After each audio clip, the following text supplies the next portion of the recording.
દાહોદમાં ખાનગી હોસ્પિટલમાં મધ્યપ્રદેશનો પરિવાર આવી અને જેનું 2-3 મહિના પહેલા અપમૃત્યુ થયું હતું તેના વિધિ વિધાન માટે આવેલ હતું।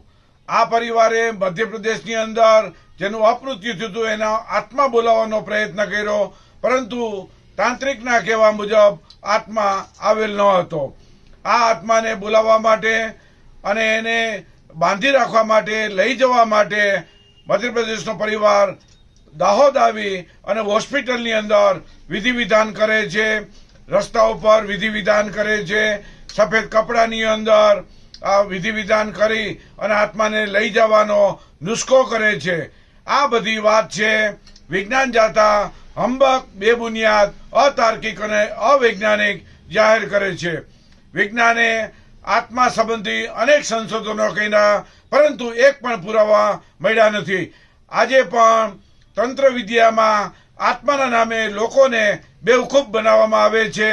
આવા લેભાગુઓ, તાંત્રિકો, આવા વિધિ વિધાન કરનારાઓ લોકોને બ્રહ્મા નાખી, નુસ્ખા કરી આર્થિક, સામાજિક, શારીરિક, માનસિક પાયમાલી આપે છે। તેનાથી સાવધાન રહેવા જાથા અપીલ કરે છે। આ હોસ્પિટલની અંદર જે વિધિ વિધાન કર્યા છે તેની સામે વિજ્ઞાન જાથા છે કાનૂની કાર્યવાહીનો નિર્ધાર કરેલો છે।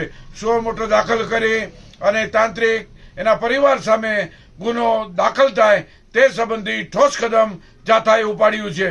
વિજ્ઞાન જાથા લોકોને અપીલ કરે છે કે આજે પણ 21મી સદીમાં પણ ચંદ્ર મંગળ ઉપર આપણે વસવાટની તૈયારી કરીએ છીએ, ત્યારે માનસિકતા 16મી સદીનું પ્રદર્શન થી જેટલી નિંદા કરીએ તેટલી ઓછી છે।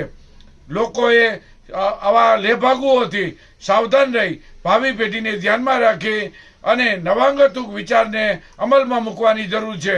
આપણે સૌ જાણીએ છીએ કે આત્માને બાંધવું, પકડવું, લઈ જવું, આ બધી વાત હાસ્યાસ્પદ અને બેવકૂફીનું વલણ દેખાય છે।